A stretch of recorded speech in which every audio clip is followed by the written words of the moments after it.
और नए कॉन्सेप्ट्स होंगे, ठीक है। चलो, सो अभी तक हम क्या कर रहे थे भाई? रिकॉर्डिंग आई थिंक ऑन हो गई। हम्म। हम्म, ठीक है। हाँ, तो अभी तक हम लोग क्या करते थे? अभी तक जो प्रोजेक्ट और बैकएंड हम लोग बनाते थे, that was a that was a monolithic architecture. उसमें क्या होता था? बात को समझना, कहानी को समझना और अच्छे से समझना, सारा काम समझ जाओ, सारी चीज़ समझ जाओगे।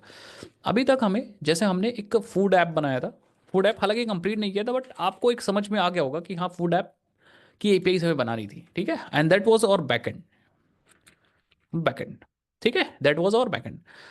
बैकएंड मीन्स कि उसको कोई फ्रंट एंड सर्व करेगा, ठीक है। जैसे फॉर एग्जांपल, फ्रंट एंड का मतलब यहाँ पे एक रिएक्ट एप्लीकेशन होगा या फिर एंगुलर एप्लीकेशन होगा।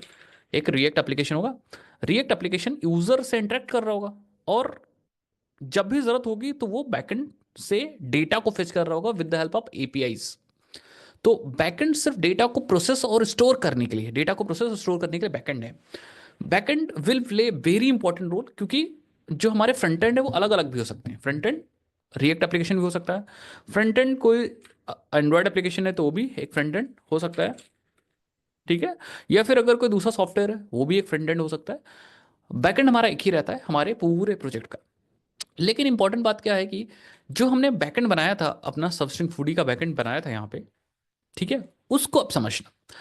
अभी तक हमारे पास एक सिंगल प्रोजेक्ट था, ठीक, सिंगल प्रोजेक्ट था। और हमने अपने सारे मॉड्यूल इसी प्रोजेक्ट के अंदर बना दिए थे। जैसे मैं आपको बताऊं, जैसे हमने यूज़र की सर्विसेज बनाई थी, रेस्टोरेंट की सर्विसेज बनाई थी, कैटेगरी की सर्विसेज बनाई थी, अगर आपको याद हो। इवन ऑर्डर, फूड ऑर्डर की सर्विसेज बनाई थी, फूड ऑर्डर की सर्विसेज। मतलब सारे मॉड्यूल हमने एक ही के अंदर इंक्लूड कर दिया था। और हमारे पास क्या था? एक ही डेटाबेस भी था हमारे पास। There there was a single database. एक ही माइस्क्यूएल डेटाबेस या जो भी यूज कर रहे थे, हमारे पास सिर्फ सिंगल डेटाबेस था। कितने लोग बात को समझ पा रहे हो मेरी बात? ये, और हमारा जो ऐप था वो इसी डेटाबेस से इंटरेक्ट कर रहा था। एक डेटाबेस, एक ही डेटाबेस था, और वो डेटाबेस से हमारा ऐप इंटरेक्ट कर रहा था। वो चाहे किसी की भी सर्विसेज यूज करनी हो, चाहे यूजर सर्विस यूज करना है तब भी इसी डेटाबेस को यूज करना है, रेस्टोरेंट सर्विस यूज करना है तभी इसी डेटाबेस को यूज करना है, ठीक है, ऑर्डर सर्विस यूज करना तभी सी डेटाबेस यूज करना है। That means there was a single code base. ये हमारा सिंगल कोड बेस था, एक ही कोड बेस था, और उसी में सारी सर्विसेज को मैंने मर्ज करके बना दिया था। इस टाइप के प्रोजेक्ट्स को बोलते हैं मोनोलिथिक आर्किटेक्चर। मोनो मतलब single, monolithic, monolithic architecture. Architecture मतलब हम लोग फॉलो कर रहे थे मोनोलिथिक आर्किटेक्चर। कितने लोग समझ पाए मेरी बात? तो अभी तक जो हमने काम किया था, एक ही प्रोजेक्ट था, उसी के अंदर सब कुछ डाल दिया, सिंगल कोड बेस था, और डेटाबेस भी एक ही था, और हम अपना सारा काम एक ही से कर पा रहे थे। That was a single code base project, that is called monolithic architecture. कितने लोग समझ गए मोनोलिथिक क्या था और हम कैसे फॉलो कर रहे थे अभी तक? अगर समझ गए तभी हम आगे बढ़ेंगे, अदरवाइज आगे नहीं पढ़ेंगे, क्योंकि थ्योरेटिकल कॉन्सेप्ट्स हमेशा इंपॉर्टेंट होते हैं और आपको हमेशा चीजें समझनी पड़ेंगी इंपॉर्टेंट। नाउ, अब इसमें प्रॉब्लम क्या आएगी? ठीक है, इसमें प्रॉब्लम आएगी, बहुत सारी प्रॉब्लम आएगी, बताता हूँ क्या करके, और उन प्रॉब्लम को कैसे, ठीक है, उन प्रॉब्लम को कैसे सॉल्व करते हैं। कॉर्पोरेट में कमल, इट्स नॉट कि भाई एक ही आर्किटेक्चर चलता चलता है, बेस्ड ऑन कंपनी कैसी है, बेस्ड ऑन प्रोजेक्ट कैसा है, उस हिसाब से हमारे आर्किटेक्चर चलते हैं। प्रोजेक्ट छोटा है, कंपनी कम यूजर्स को फॉलो अप कर रही है, उसके यूजर बेस कम है, ठीक है, तो मोनोलिथिक आर्किटेक्चर्स पे फॉलो करते हैं। अदरवाइज अगर प्रोजेक्ट बहुत बड़ा है, टीम बहुत बड़ी है, तो फिर हम माइक्रो सर्विसेज में मूव कर दें। इवन हमारा यूजर बेस बहुत बड़ा है तो तो आप माइक्रो सर्विसेज पे जा सकते हो। इट्स डिपेंड, ठीक है। आपने मोनोलिथिक बनाया है इसका मतलब कोई गड़बड़ नहीं किया है, मतलब इट्स डिपेंड भाई। Monolithic architecture is also good, आप उससे बिजनेस कर सकते हो। Micro services depend on the situation, उस हिसाब से आप माइक्रो सर्विसेज भी बनाते हो। आपको दोनों सीखना है, क्योंकि यू आर अ लर्नर। जब कंपनी में ज्वाइन करोगे तो कंपनी जो कहेगी उस पर काम करोगे। अभी आया समझ में कमल? ठीक है, आप लर्नर हो, आपको इंटरव्यू देने हैं, आपको जॉब लेनी है, ठीक है। इन माइक्रो सर्विसेज के बाद भी कुछ होता है, ठीक है। माइक्रो सर्विस आर्किटेक्चर है, उसमें क्या होता है ये समझना आपको, ठीक है। चलो, आप क्या करेंगे, इसमें बहुत सारी प्रॉब्लम है। जो मोनोलिथिक आर्किटेक्चर है इसमें प्रॉब्लम क्या है, कुछ प्रॉब्लम मैं आपको समझाता हूं। जैसे इसमें कोड जो है वो एक ही साथ बाइंड अप होता है। That means the monolithic architecture जो कोड है that is tightly coupled, tightly coupled, कितने लोग समझ पाए? कपलिंग तगड़ी होती है इसके अंदर, टाइटली कपल्ड होगा, coupling is good, coupling is tight. Tight मतलब समझे, जैसे फॉर एग्जांपल हमारे पास एक यूजर सर्विस थी, यूजर की सर्विसेज थी, साथ ही साथ में हमारे पास एक कैटेगरी सर्विस है, कैटेगरी सर्विस है। तो ये दोनों आपस में ज्यादा टाइट है। जैसे फॉर एग्जांपल क्या हुआ, एक एग्जांपल समझो, जैसे कोई भी प्रॉब्लम आ गई यूजर सर्विस के अंदर, मान लो मान लो रोशन प्रोजेक्ट बना रहे थे और गलती से यूजर सर्विस डाउन हो गई। कितने लोग समझ पाए मेरी बात?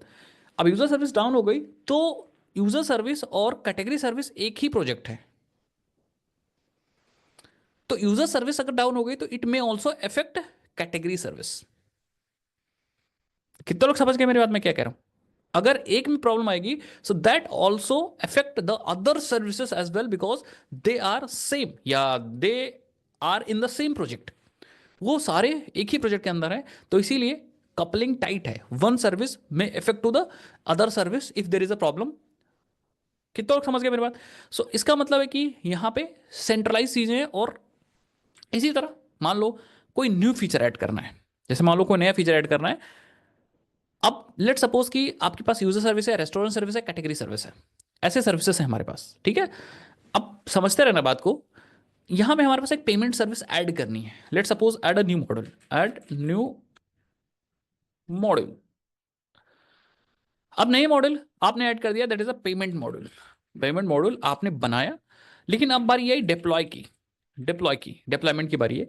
तो अब क्योंकि एक ही प्रोजेक्ट है, तो अब आपको रीडिप्लॉय पूरा प्रोजेक्ट करना पड़ेगा। दैट मीन्स चेंजेस तो आपने एक ही सर्विस के अंदर किया था, you have added a new service and the service count is only one, लेकिन you have to deploy every service क्योंकि प्रोजेक्ट आपका एक ही है। तो जब आप रीडिप्लॉय करोगे या डिप्लॉय करोगे तो उस समय आपकी यूजर सर्विस भी डिप्लॉय होगी, आपकी ऑर्डर सर्विस भी डिप्लॉय होगी, आपकी अदर जो कोई सर्विसेज होंगी वो भी आपकी रीडिप्लॉय की जाएंगी। That is also a problem with the monolithic architecture. कितने लोग समझते जा रहे हो मेरी बात में क्या कह रहा हूं? दो पॉइंट सबको समझ में आ गया?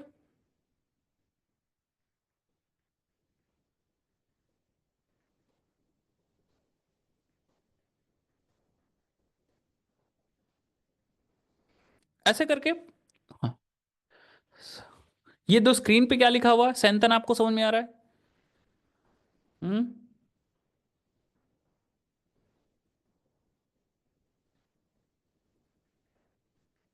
एक बार पढ़ो,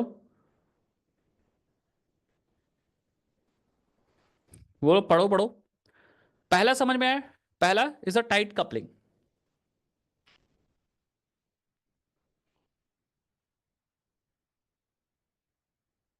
ठीक है। और भी प्रॉब्लम्स, दूसरा, हाँ, टाइट कपलिंग मतलब एक में चेंज हुआ दूसरे में इफेक्ट करेगा। तीसरा, हाँ, दूसरा पॉइंट था कि अगर एक सर्विस अगर ऐड हो गई, नई मॉड्यूल ऐड किया गया, तो दूसरे भी रीडिप्लॉय, बाकी एंटायर प्रोजेक्ट आपका री डिप्लॉय किया जाएगा, री डिप्लॉय किया जाएगा। अब इसको थोड़ा अगर टेक्निकली बात करें तो द फर्स्ट, या इस प्रॉब्लम को बोलेंगे स्केलेबिलिटी इशू। स्केलेबिलिटी इशू आएगी, स्केलेबिलिटी इशू, स्केलेबिलिटी, स्केलेबिलिटी,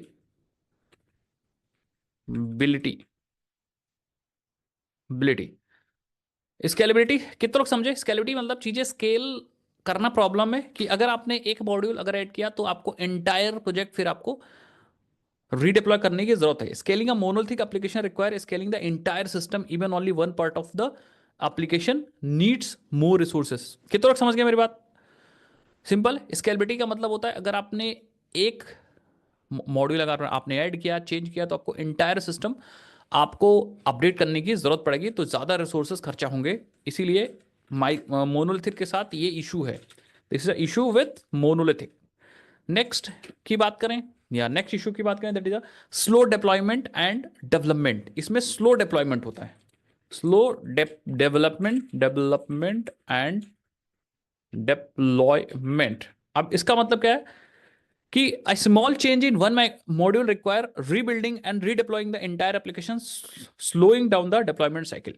मतलब बार बार आपको एक में, मान लो मैंने कहा कि अब आकाश से काम करो, आप यूजर सर्विस में कुछ चेंज कर दो, इन्होंने कर तो दिया बट कैटेगरी सर्विस को भी रीडिप्लॉय करना पड़ा।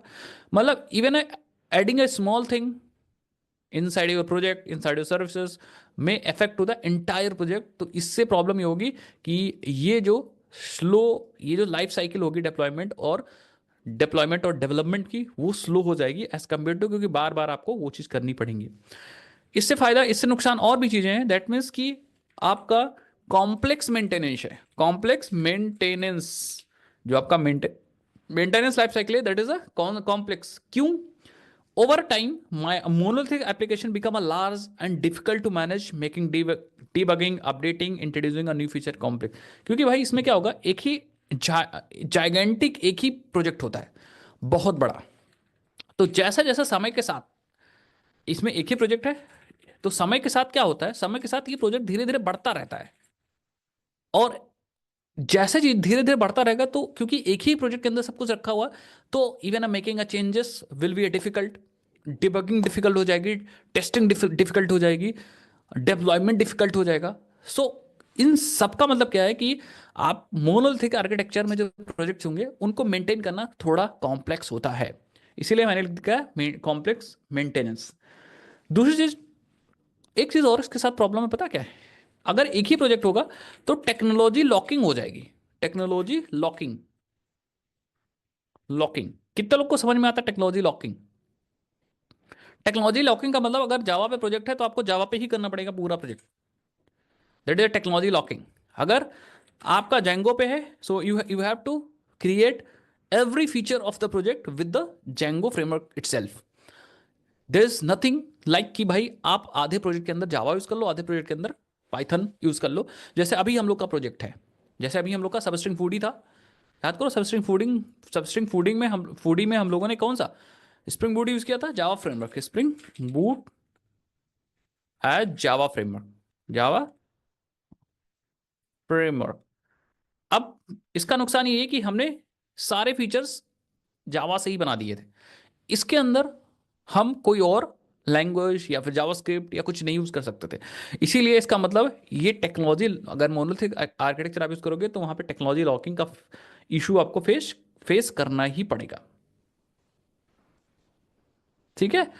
फिर ऐसे और भी फीचर, और भी प्रॉब्लम है इसके साथ, जैसे फॉल्ट टॉलरेंस वाला मैंने बताया था। फॉल्ट टॉलरेंस या फॉल्ट आइसोलेशन बोलो ज़्यादा सही है, आइसोलेशन। मतलब जैसे फॉर एग्जांपल आपने प्रोजेक्ट डिप्लॉय कर दिया, प्रोजेक्ट बढ़िया चल रहा है, लेकिन गलती से एक सर्विस या एक मॉड्यूल डाउन हो गया, जैसे पेमेंट नहीं होने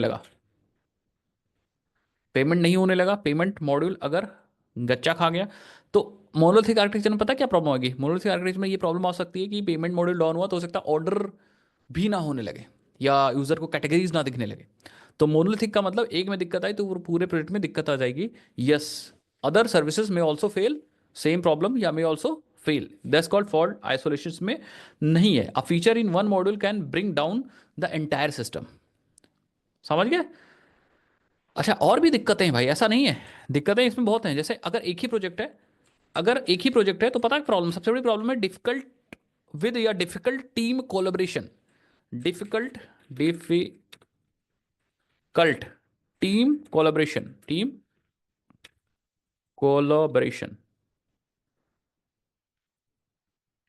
बोरेशन।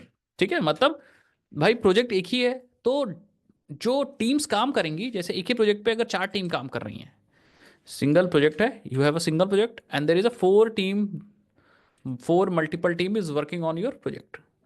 अब प्रॉब्लम क्या होगी कि हर एक फीचर पे अलग अलग टीम काम कर रही है, इस पे कोई और फीचर, ये टीम कोई और, ये फीचर, और ये टीम कोई और, ये टीम कोई और। तो सबसे बड़ी प्रॉब्लम पता है कि आपके प्रोजेक्ट में ये कोलैबोरेट कैसे करेंगी।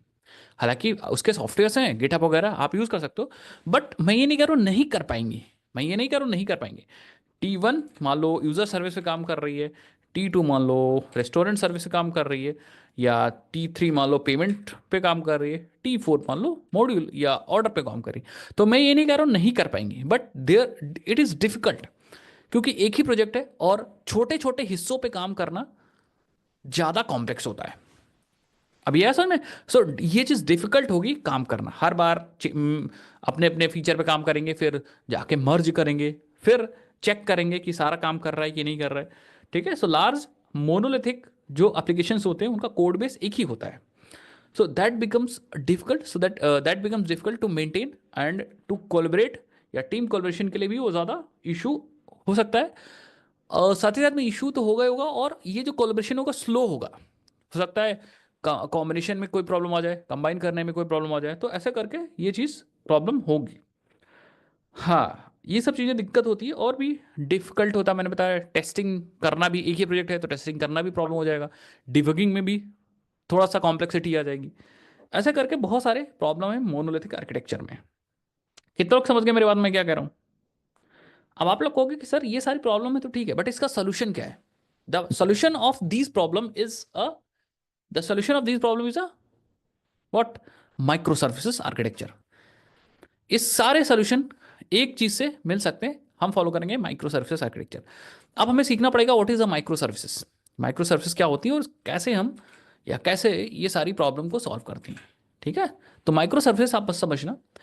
अभी तक हम एक ही प्रोजेक्ट बनाते हैं, बट अब हम क्या करेंगे? We will break our projects into smaller smaller services. हमारा जो बड़ा सा प्रोजेक्ट है ना, ये वाला प्रोजेक्ट, ठीक है, इसी प्रोजेक्ट के अंदर हमारे पास थी, याद करो, बहुत सारे मॉड्यूल्स हम बना रहे थे. हमारे पास यहाँ बना रहे थे हम यूज़र के लिए एक यूज़र मॉड्यूल. ठीक है, मॉड्यूल बना रहे हैं. इसी तरह हमारे पास था रेस्टोरेंट मॉड्यूल. रेस्टोरेंट मॉड्यूल, ये एक अलग मॉड्यूल था जिसके अंदर हम रेस्टोरेंट सारा काम कर रहे थे. फिर हमारे पास एक था सर्विसेज मॉड्यूल. सर्विसेज मॉड्यूल जिसके अंदर हम कैटेगरी, सर्विसेज नहीं, इसको कैटेगरी मॉड्यूल बोलो, जिसके अंदर हम कैटेगरीज, वो चाहे फूड की कैटेगरी हो चाहे वो रेस्टोरेंट की कैटेगरी हो, वो मैनेज कर रहे थे. फिर हमारे पास इसी के अंदर था पेमेंट, पेमेंट इंटीग्रेशन वगैरह सब हम इसी के अंदर कर रहे थे. ठीक है, पेमेंट इंटीग्रेशन या पेमेंट मॉड्यूल.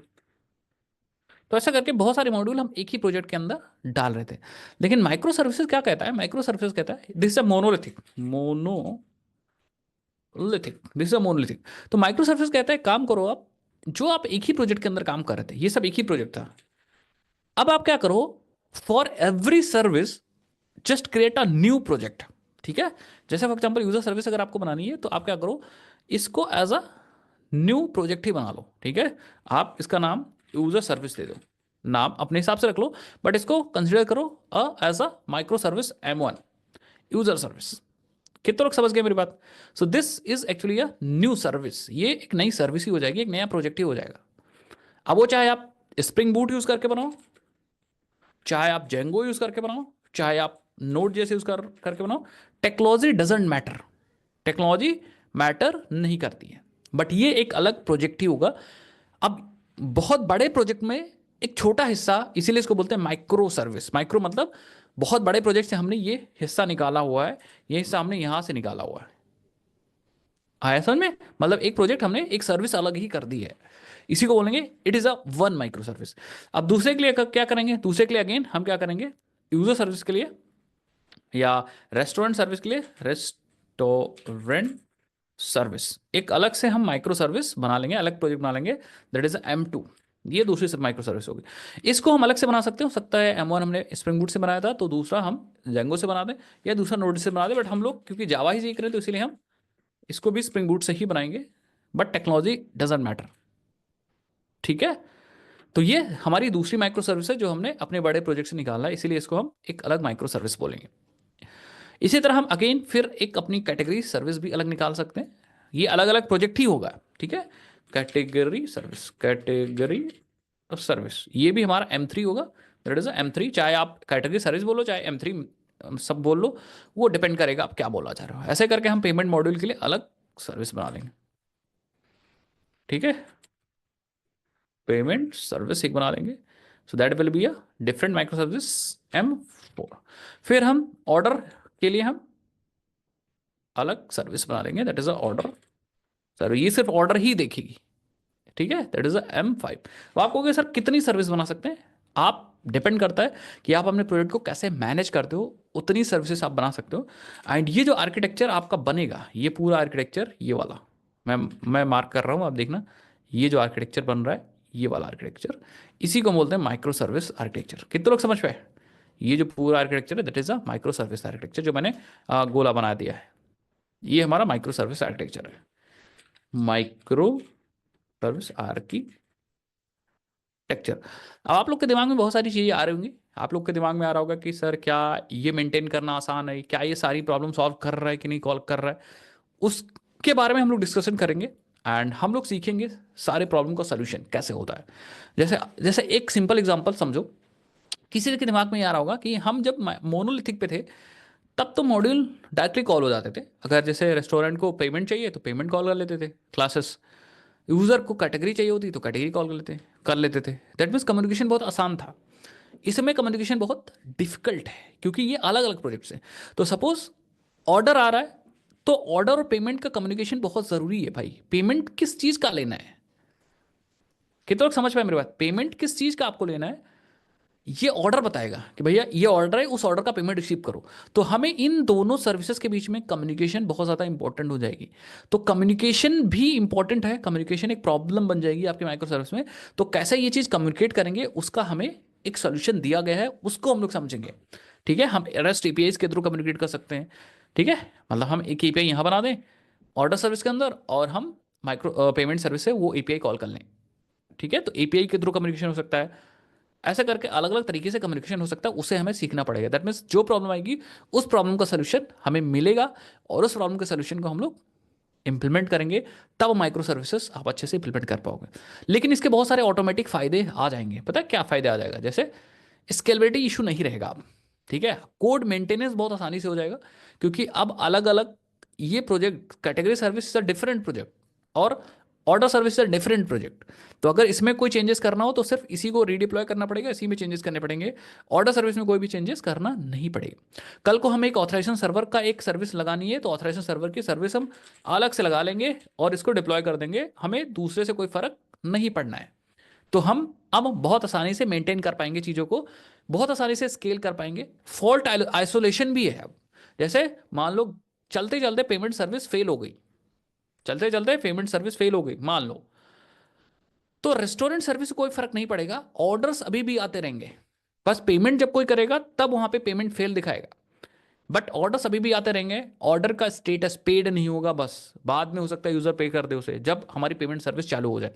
या जैसे फॉर एग्जांपल हमारी ऑर्डर सर्विस डाउन हो गई, अब नए ऑर्डर्स तो नहीं आएंगे बट पुराने जितने पेमेंट होंगे, क्योंकि पेमेंट सर्विस चल रही है तो पुराने जितने भी पेमेंट होंगे वो पेमेंट चलते रहेंगे हमारे, कोई दिक्कत नहीं होगी। कैटेगरी सर्विस डाउन हो गई तो कैटेगरीज नहीं दिखेंगी बट सारे रेस्टोरेंट दिखेंगे। कितने लोग समझ पाए मेरी बात मैं क्या कह रहा हूँ? तो ये होगा माइक्रो सर्विसेज का फायदा होता है। ये माइक्रो सर्विस का फायदा होता है कि एक सर्विस अगर डाउन हो गई तो दूसरी सर्विस से कोई फर्क नहीं पड़ेगा क्योंकि they are actually a different project, वो अलग अलग प्रोजेक्ट्स हैं। तो यहाँ पे फॉल्ट आइसोलेशन का भी फायदा हमें मिलेगा।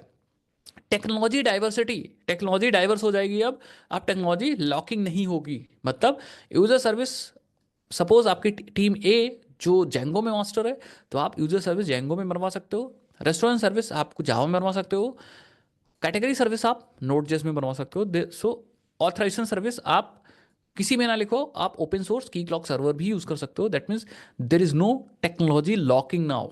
आप टेक्नोलॉजी लॉकिंग की जरूरत यहाँ पे नहीं है। आप अलग अलग माइक्रो सर्विसेज, अलग अलग कोड, अलग अलग टेक्नोलॉजी यूज करके बना सकते हो। डिप्लॉयमेंट फ्लेक्सिबिलिटी ये भी आसान है। आप अलग अलग प्रोजेक्ट्स को अलग अलग जगह पे डिप्लॉय कर सकते हो, अलग अलग टूल्स को यूज करके भी डिप्लॉय कर सकते हो। आप डॉकर यूज कर लो किसी को डिप्लॉय करने के लिए, डॉकर के साथ कुबरनेटीज यूज कर लो। अगर आप ये सब नहीं यूज करना चाह रहे हो तो आप नॉर्मल जार फाइल भी जाके चला सकते हो। तो यहाँ पे डिप्लॉयमेंट की भी आपके पास फ्लेक्सिबिलिटी है। Better organisation for large teams, तो अगर ये माइक्रो सर्विस उनके लिए बढ़िया है जिसके पास बहुत ज़्यादा टीम है। ठीक है, क्योंकि हर एक सर्विस को बनाने के लिए एक टीम की जरूरत होगी।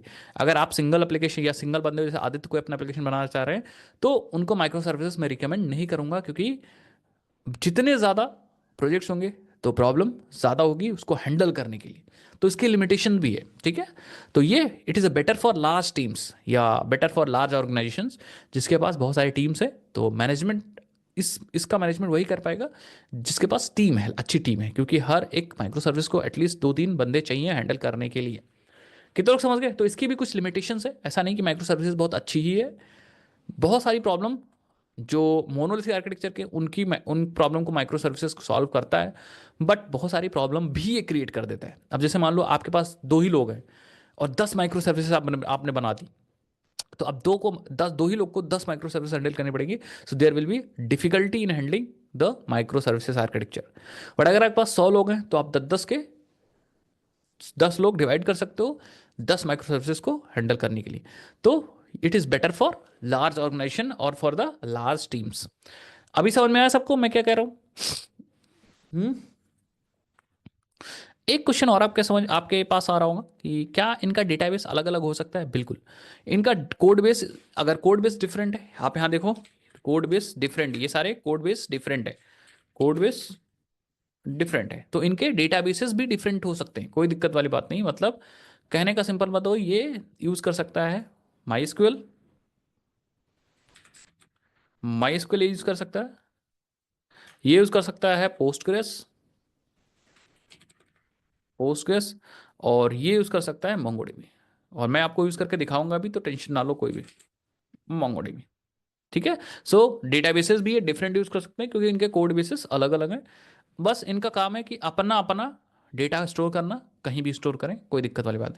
If there is no data storage तो डेटाबेस नहीं भी यूज करेंगे, कोई फर्क नहीं पड़ता। जैसे फॉर एग्जांपल पेमेंट सर्विस का काम है पेमेंट कराना, तो उसने पेमेंट कराया और पेमेंट हो गया, इसको इसने बता दिया ऑर्डर सर्विस को, काम खत्म। ऑर्डर सर्विस अपना डेटाबेस में डेटा रखे, ठीक है।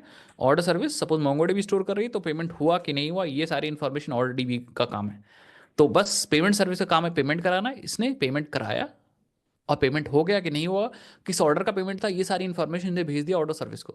अब ऑर्डर सर्विस ने वो सारी इंफॉर्मेशन अपने डेटाबेस में स्टोर कर लिया। जब किसी को जरूरत पड़ेगी तो ये किस ऑर्डर का पेमेंट हुआ है, किस ऑर्डर का पेमेंट नहीं हुआ, ये सारी इंफॉर्मेशन अपने डेटाबेस से निकाल के दे देगी। तो यहाँ पे मैं ये समझना चाह रहा हूँ कि कोई जरूरी नहीं डेटाबेस हमेशा यूज ही हो। जब जरूरत होगी तो डेटाबेस यूज होगा, जब जरूरत होगी डेटाबेस यूज नहीं होगा।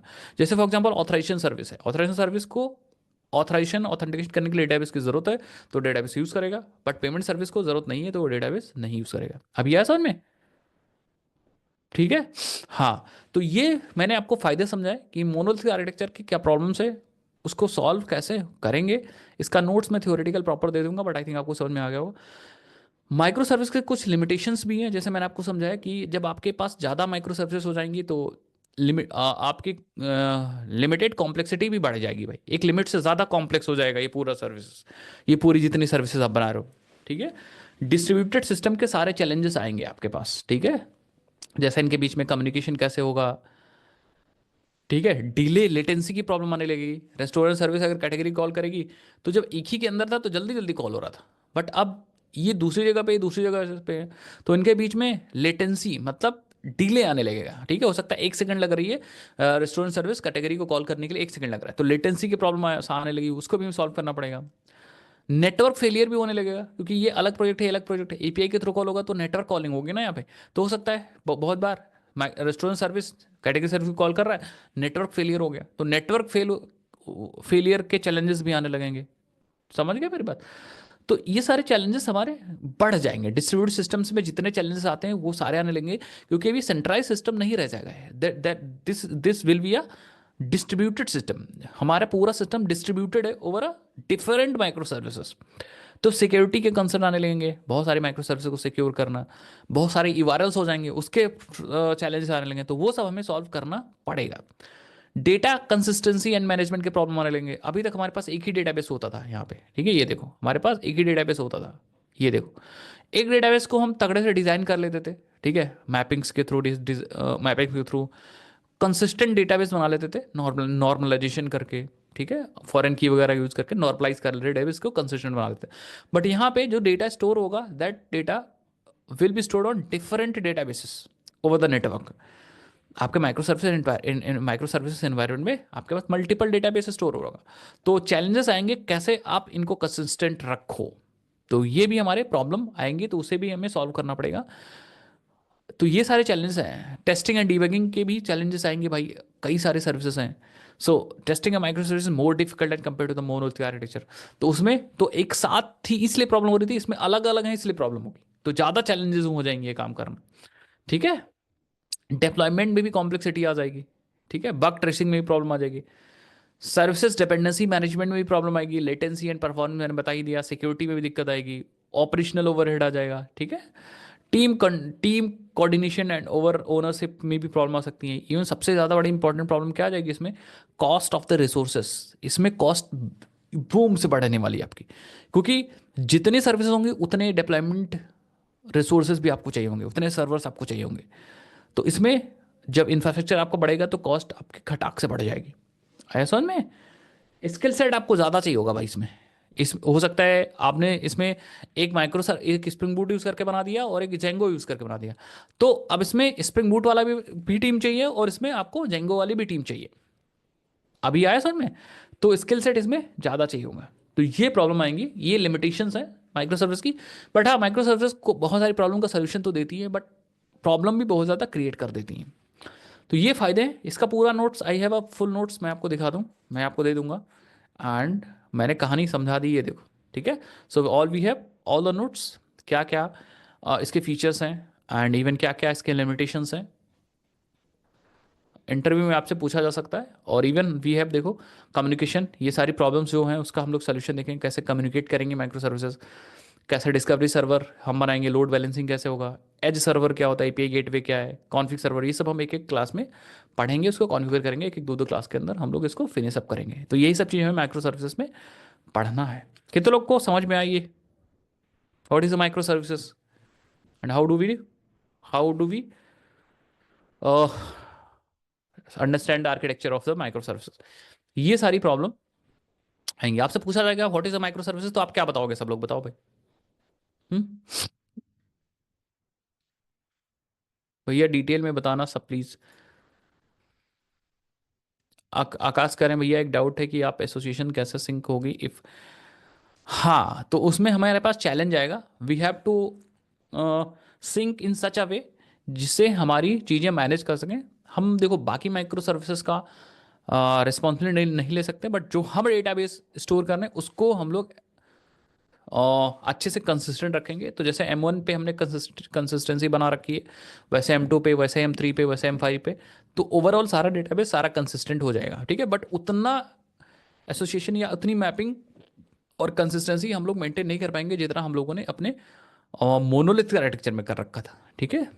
अभी आया समझ में आख्यान? बट हम लोग को करना पड़ेगा एक डिटेल में।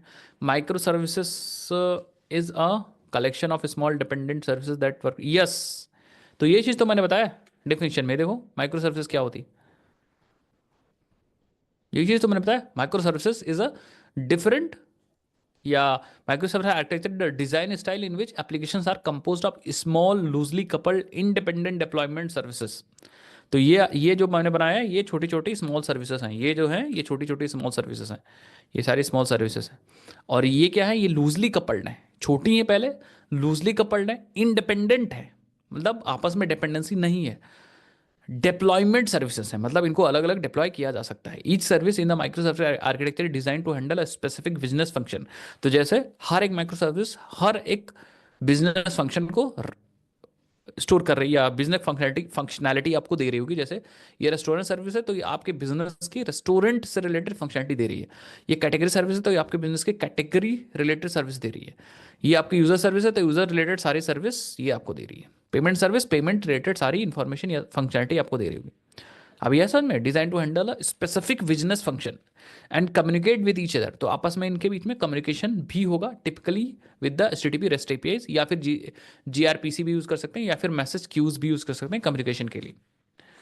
कैरेक्टरिस्टिक्स क्या है, ये इंडिपेंडेंट है, डिसेंट्रलाइज्ड है, स्केलेबिलिटी है, फ्लेक्सिबिलिटी है, रेजिलियंस है, ठीक है। तो ये सारे उसके फीचर्स हैं। बाकी क्यों आपको यूज करना चाहिए, फीचर्स मैंने आपको समझा दिए। अभी आया चीज समझ में सबको? पक्का? तो आज की क्लास में मैंने इंट्रोडक्शन बता दिया। अब आज की क्लास में सोच रहा हूँ इतना ही रखते हैं, थोड़ा डाउट ले लेते हैं, मनीष का डाउट कई दिन से है, तो मनीष का 1 to 1 डाउट लेते हैं। नेक्स्ट क्लास में हम लोग क्या करेंगे, नेक्स्ट क्लास में हम लोग डाउट कुछ लोग के सॉल्व करते हैं 1 to 1। तो नेक्स्ट क्लास में we will create micro services, ठीक है। माइक्रो सर्विसेज हम लोग बनाएंगे, अलग अलग माइक्रो सर्विसेज बनाएंगे, जैसे रेस्टोरेंट की अलग बनाएंगे, ऑर्डर की अलग बनाएंगे, फूड की अलग बनाएंगे। एंड हम लोग सबसे पहली प्रॉब्लम सॉल्व करेंगे, that is a communication problem. तो माइक्रो सर्विसेज कैसे कम्युनिकेट करती हैं ये मैं आपको सिखाऊंगा, कम्युनिकेशन प्रॉब्लम को हम लोग देखेंगे, कम्युनिकेशन ऑफ माइक्रो सर्विसेज। तो ये हम लोग देखेंगे। तो कल अब नेक्स्ट टर्न से बहुत ज़्यादा इंपॉर्टेंट क्लासेस होने वाली माइक्रो सर्विसेज के लिए, ठीक है। हाँ, और आप लोग कहोगे तो मैं डेटाबेसेस अलग अलग यूज़ कर लूँगा, किसी माइक्रो सर्विस में माइक्रोस्कल यूज़ करूँगा, किसी माइक्रो सर्विस में पोस्टग्रेस यूज़ कर लूँगा, वो डिपेंड आप क्या यूज़ करना चाह रहे हो, ठीक है। स्वैगर टू का इंटीग्रेशन हम लोग करेंगे प्रोजेक्ट में, आकाश, ठीक है। We will do in project. तो कुछ हम लोग प्रोजेक्ट में करके मैं उसी से मैं आपको सिखा दूंगा, अलग से उसकी क्लास की कोई ज़रूरत नहीं है, ठीक है, अलग से कोई क्लास की उसकी ज़रूरत नहीं है, ठीक है।